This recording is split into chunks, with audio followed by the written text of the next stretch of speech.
Bismillahirrahmanirrahim. Assalamualaikum warahmatullahi wabarakatuh. Perkenalkan, nama saya Iklima dari Prodi Bimbingan dan Konseling Universitas Negeri Makassar. Pada kesempatan ini, saya akan menjelaskan hasil resume dari materi-materi mata kuliah keterampilan komunikasi. Selamat menyaksikan, semoga dapat bermanfaat. Yang pertama yaitu pengertian komunikasi. Nah, apa sih itu komunikasi? Komunikasi berasal dari bahasa Latin atau communicare yang berarti berpartisipasi atau memberitahukan. Komunikasi memiliki beberapa definisi, yaitu yang pertama, proses penyampaian atau saling tukar informasi antara komunikator dengan komunikan dan membentuk suatu hubungan. Yang kedua, pesan atau informasi yang disampaikan berupa simbol atau lambang atau berupa verbal atau kata langsung ataupun dengan media. Tiga, informasi yang disampaikan dapat berisi pengetahuan, ide-ide, konsep ataupun pemikiran, perasaan, dan nilai-nilai. Yang keempat, dengan tujuan untuk mencapai saling pengertian, kebersamaan, serta membentuk tingkah laku sesuai dengan isi pesan. Yang kelima, dalam proses komunikasi, pihak-pihak yang terlibat dapat mengalami perubahan baik dalam nilai sikap ataupun dalam tingkah laku. Kemudian selanjutnya, proses komunikasi. Menurut Stephen tahun 2006, sebelum komunikasi berlangsung, kita memerlukan tujuan yang dinyatakan sebagai pesan yang harus disampaikan. Nah, pesan inilah yang menyebabkan adanya komunikasi. Pesan ini disampaikan dari sumber kepada penerima. Pesan dikodekan atau diubah ke dalam bentuk simbolik dan diteruskan melalui sejumlah medium atau saluran kepada penerima, dan menerjemahkan ulang atau decoding pesan yang dikirim oleh pengirim, dan hasilnya adalah pentransferan makna dari satu orang ke orang lain. Bagian C yaitu arah komunikasi. Menurut Stephen 2006, arah komunikasi terbagi menjadi 3 bagian, yaitu yang pertama vertikal ke bawah. Artinya, komunikasi dari atasan komunitas atau organisasi kepada bawahannya. Contohnya, ketika seorang manajer memberikan perintah kepada bawahannya. Komunikasi ini tidak hanya terjadi secara lisan, tetapi juga dapat terjadi secara non-lisan melalui surat. Kemudian yang kedua, vertikal ke atas. Artinya komunikasi dari bawahan komunitas atau organisasi kepada atasannya. Ini digunakan untuk memberikan umpan balik kepada atasan untuk menginformasikan kepada atasan mengenai kemajuan sasaran. Nah, yang ketiga yaitu komunikasi horizontal. Artinya komunikasi yang terjadi di antara kelompok kerja yang sama, di antara kelompok kerja yang juga tingkatannya sama. Bagian D yaitu komunikasi satu dan dua arah. Komunikasi satu arah yaitu situasi komunikasi di mana pengirim tidak memiliki kesempatan untuk mengetahui bagaimana penerima telah mengkodifikasikan pesannya. Kemudian yang kedua, komunikasi dua arah, yaitu apabila pengirim cukup leluasa mendapatkan umpan balik tentang cara penerima menangkap pesan yang telah dikirimkannya.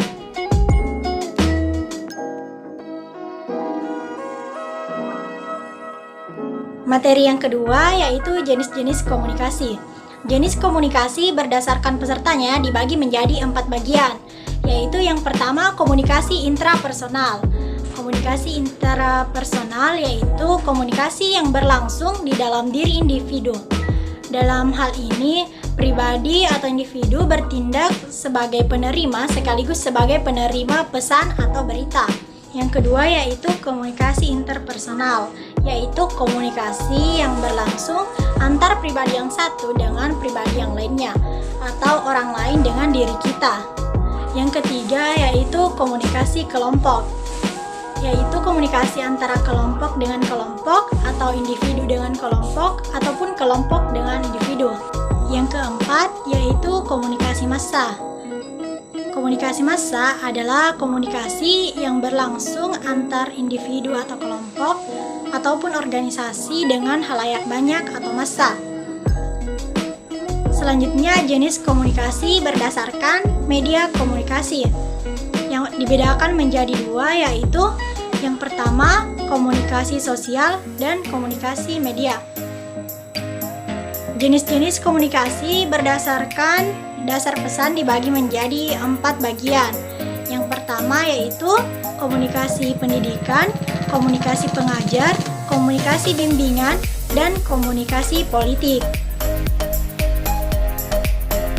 Materi selanjutnya yaitu komunikasi antar pribadi. Tujuan dari komunikasi antar pribadi adalah menemukan diri, berhubungan dengan orang lain, meyakinkan agar mengubah sikap dan perilaku, serta bermain dan menghibur diri.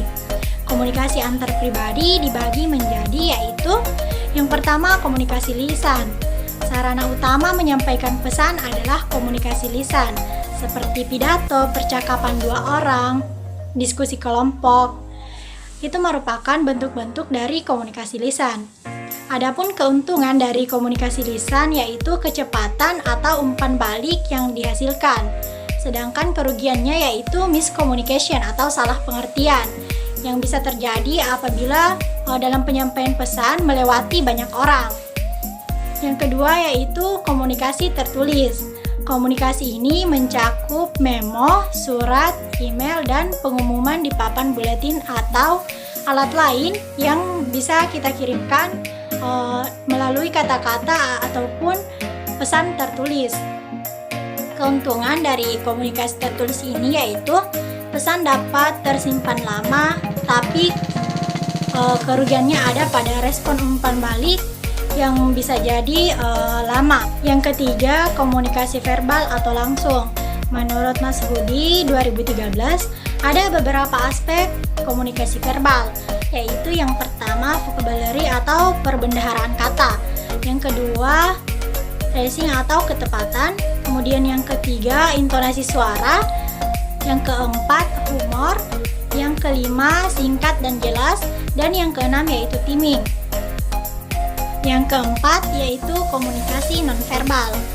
Komunikasi nonverbal adalah penyampaian pesan tanpa kata-kata, yaitu dapat dilakukan dengan gerakan tubuh. Mas Hudi 2013 menyatakan bahwa ada beberapa hal yang termasuk ke dalam komunikasi nonverbal. Yang pertama yaitu ekspresi wajah, yang kedua kontak mata, yang ketiga sentuhan, yang keempat postur tubuh, yang kelima suara, dan yang keenam yaitu gerak atau isyarat. Selanjutnya yaitu mengenai miscommunication atau salah pengertian. Usaha manusia untuk berkomunikasi dengan baik tidak selalu menghasilkan komunikasi yang efektif. Walaupun seseorang telah berusaha untuk berbicara dengan benar, namun makna kata ataupun pesan-pesan nonverbal yang ditangkap oleh orang lain dapat saja salah. Menurut Dian dan Mas Hudi 2013, ada beberapa hal yang dapat kita lakukan untuk menghindari salah pengertian atau miscommunication. Yang pertama, menyatakan dengan jelas apa yang kita inginkan atau statement. Karena dengan begitu akan mengurangi pembelaan diri dari orang lain. Kemudian, yang kedua, menjadi pendengar yang aktif atau active learning. Karena dengan kita menjadi pendengar yang aktif, berarti kita memberikan perhatian kepada pesan yang disampaikan baik verbal maupun nonverbal. Yang ketiga, memberikan rasa hormat kepada orang lain yang akan menyampaikan pesan komunikasi yang positif. Selanjutnya yaitu jenis-jenis hubungan antar pribadi. Liliweri 1997 menyatakan secara rinci terdapat 6 jenis tahap hubungan antar pribadi. Yang pertama yaitu tahap perkenalan. Pada tahap ini dikategorikan sebagai kenalan karena jenis hubungan ini sangat terbatas pada pertukaran informasi. Tahap ini terbagi menjadi 3, yaitu tahap pasif, tahap aktif, dan tahap interaktif. Kemudian yang kedua yaitu tahap persahabatan. Persahabatan menghendaki agar dua pihak, komunikator dan komunikan, harus merasa mempunyai kedudukan yang sama. Tidak ada yang lebih tinggi daripada yang lain. Kemudian yang ketiga, tahap keakraban atau keintiman. Silius dan Scott mengemukakan pendapat bahwa hubungan antar pribadi yang intim disebabkan oleh interaksi yang berulang-ulang dengan derajat kebebasan dan keterbukaan yang tinggi. Keakraban dan keintiman ini terjadi karena dua pihak memiliki banyak kesamaan sehingga membuat mereka menjadi satu. Contohnya yaitu hubungan antara orang tua dan anak dan hubungan antara suami istri. Yang keempat yaitu tahap hubungan suami istri. Jika hubungan antara dua orang dari dua jenis kelamin yang berbeda melewati tahap hubungan keintiman atau keakraban, maka akan dikategorikan sebagai hubungan suami istri. Selanjutnya yaitu tahap hubungan persaudaraan. Jika jumlah anak dalam satu keluarga bertambah, maka akan terjadi hubungan disebut dengan siblings. Hubungan ini ditandai dengan perasaan cinta antara adik dan kakak, ataupun antara anak-anak dari ayah atau ibu yang sama. Cinta dalam hubungan persaudaraan ini berlandaskan pada emosi. Kedekatan antara anggota keluarga akan membawa dampak bagi anggota keluarga yang lain. Pembukaan diri adalah membagikan kepada orang lain perasaan kita terhadap sesuatu yang telah dikatakan atau dilakukannya, atau perasaan kita terhadap kejadian-kejadian yang baru saja kita saksikan. Menurut Supratiknya 1995, ada dua cara untuk memahami diri sendiri. Yang pertama yaitu mendengarkan diri kita sendiri agar lebih mengenal bagaimana perasaan dan reaksi kita. Yang kedua yaitu meminta umpan balik pada orang lain tentang pandangan mereka terhadap diri kita dan bagaimana reaksi mereka terhadap perilaku kita. Bagian B yaitu jendela Johari. Joelof dan Harry Ingham melukiskan diri kita ibarat sebuah ruangan yang berserambi 4 yang mereka sebut dengan jendela Johari. Serambi pertama atau daerah terbuka berisi hal-hal yang kita ketahui dan juga diketahui oleh orang lain. Serambi yang kedua atau daerah buta berisi hal-hal yang kita tidak ketahui namun diketahui oleh orang lain. Serambi ketiga atau daerah tersembunyi berisi hal-hal yang kita ketahui namun tidak diketahui oleh orang lain. Serambi yang keempat yaitu daerah tak sadar, berisi hal-hal yang kita tidak ketahui dan juga tidak diketahui oleh orang lain. Materi selanjutnya yaitu hambatan komunikasi efektif. Stephen 2006 mengemukakan sejumlah hambatan yang dapat mengganggu atau memperlambat komunikasi efektif, yaitu yang pertama, penyaringan. Penyaringan mengacu kepada pengirim yang memanipulasi informasi sedemikian rupa sehingga akan tampak lebih menguntungkan di mata si penerima. Yang kedua, persepsi selektif. Penerima dalam proses komunikasi secara selektif melihat, mendengar, berdasarkan kebutuhan, motivasi, pengalaman, dan latar belakang, serta karakteristik lainnya.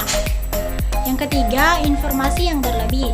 Setiap orang memiliki kapasitas terbatas untuk mengolah data. Mereka cenderung menyeleksi, mengabaikan, melewati, ataupun melupakan informasi. Kemudian yang keempat, emosi. Emosi adalah bagaimana perasaan si penerima pada saat menerima komunikasi akan mempengaruhi cara ia untuk menginterpretasikannya. Yang kelima, bahasa. Kata-kata bisa memiliki arti yang berbeda bagi orang yang berbeda pula, sesuai dengan usia, pendidikan, dan latar belakang budaya. Hal ini merupakan variabel-variabel yang dapat mempengaruhi bahasa yang digunakan oleh seseorang dan definisi yang ia berikan ke kata-kata tersebut. Kemudian yang keenam yaitu kegelisahan komunikasi. Orang yang menderita kegelisahan komunikasi mengalami ketegangan dan kecemasan yang tidak pada tempatnya dalam komunikasi lisan ataupun keduanya.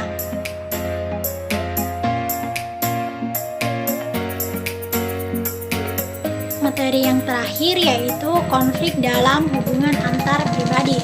Menurut Socrates-nya 1995, konflik adalah situasi di mana tindakan salah satu pihak berakibat menghalangi, menghambat, atau mengganggu tindakan pihak lain. Jenis-jenis konflik yaitu yang pertama, konflik dalam diri individu, yang kedua, konflik antar individu, yang ketiga, konflik intrakelompok, yang keempat, konflik antar kelompok, yang kelima, konflik intraorganisasi, dan yang terakhir yaitu konflik antar organisasi. Adapun penyebab dari konflik terbagi menjadi 3, yaitu yang pertama, komunikasi. Komunikasi merupakan sumber utama terjadinya konflik.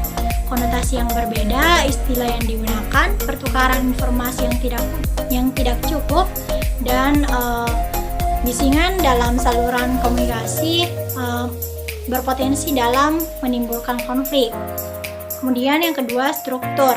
Istilah struktur dalam konteks ini mencakup variabel seperti ukuran, tingkatan spesialisasi dalam tugas yang diberikan kepada anggota kelompok, kejelasan yurisdiksi, kesesuaian anggota dan tujuan, gaya kepemimpinan, sistem timbalan, dan tingkat ketergantungan antar kelompok. Kemudian yang ketiga, variabel pribadi. Kategori terakhir, potensi sumber konflik adalah variabel pribadi yang meliputi karakteristik kepribadian, emosi, dan nilai-nilai individual setiap orang. Faktor-faktor tersebut dapat menyebabkan perbedaan yang berpotensi untuk terjadinya konflik.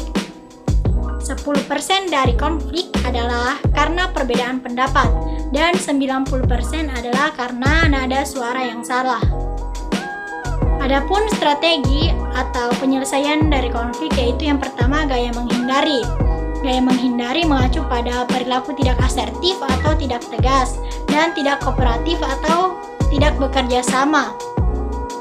Seseorang menggunakan gaya ini untuk menjauh dari konflik, mengabaikan perselisihan, ataupun bersikap netral. Kemudian yang kedua yaitu gaya memaksa. Gaya memaksa mengacu pada perilaku asertif atau tegas dan tidak kooperatif. Dan ini merupakan pendekatan konflik interpersonal dengan strategi menang kalah. Mereka yang menggunakan strategi memaksa mencoba untuk mencapai tujuan mereka sendiri tanpa mengkhawatirkan orang lain. Yang ketiga, gaya mengakomodasi. Gaya mengakomodasi mengacu pada perilaku bekerja sama yang tidak tegas. Akomodasi mungkin merupakan tindakan yang tidak menguntungkan diri sendiri.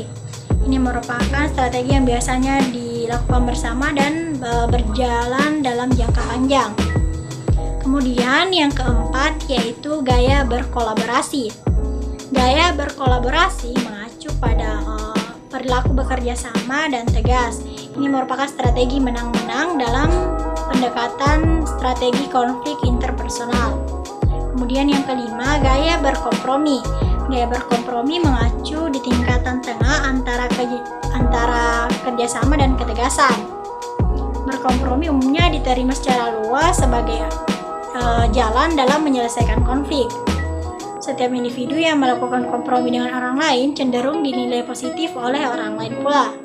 Kemudian selanjutnya tujuan dari penyelesaian konflik yaitu perjanjian atau kesepakatan. Yang kedua, hubungan yang lebih kuat, dan yang terakhir yaitu pembelajaran.